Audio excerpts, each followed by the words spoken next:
Tonight, a congressional crisis is a constitutional crisis, I should say, is looming as the White House strategy for dealing with House investigations becomes more transparent by the day.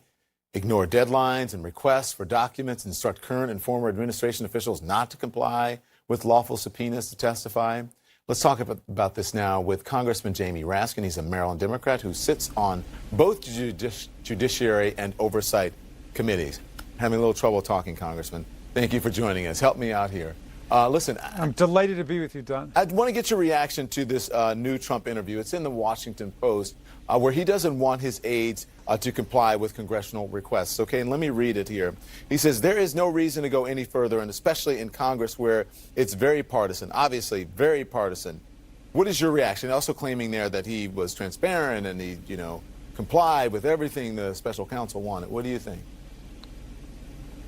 The obstructionism, which was discussed by special counsel Mueller in at least 10 different episodes of the president interfering or attempting to interfere with the Mueller investigation, has continued and is on full, vivid display today with the president refusing to comply and having the IRS refuse to comply with a lawful mandatory order to turn over the president's taxes. They've told Mr. Klein, the former head of the White House Personnel Office, not to come for an interview that he was scheduled for with the Oversight Committee. They've not turned over a single document or made one witness available to Oversight in that investigation, relevant material that we're looking for. And now they are saying that they're actually going to go ahead and try to prevent Don McGahn from testifying in our committee, despite the fact that we have made a lawful request of him to testify, and he's got to testify.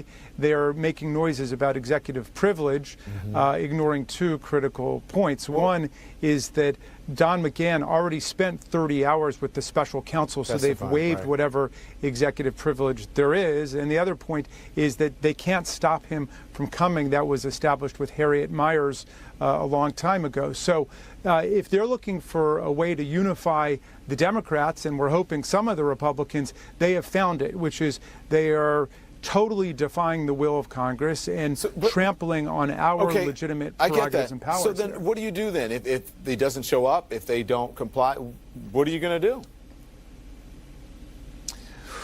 Well, take the case of Mr. Klein. Now, the reason we're subpoenaing him and we want him to come and testify is because we have a whistleblower, Tricia Newbold, who has told us that in 25 different cases, the professional staff rejected security clearance for people because they were compromised by foreign powers, or they had a business conflict of interest, or they were otherwise disqualified.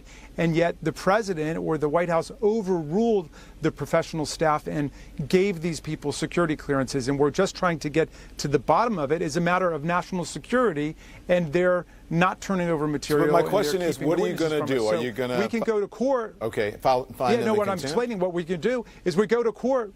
We can go to court and we can hold them in contempt for refusing to turn over documents and refusing to testify. And they should also be aware that Congress has its own contempt powers, inherent contempt powers that were exercised as long ago as the early 19th century. So remember, Congress appears in Article 1 of the Constitution. We are the lawmaking power. The president appears in Article 2. His primary job is to take care that the laws are faithfully executed, not thwarted, not undermined, much less violated. And we're going to act like the lawmaking power, the primary branch of government. All right. We're going to be watching the scene. We appreciate your time. Thank you so much. Thank you, Congressman. I appreciate it. Let's bring in Jeff.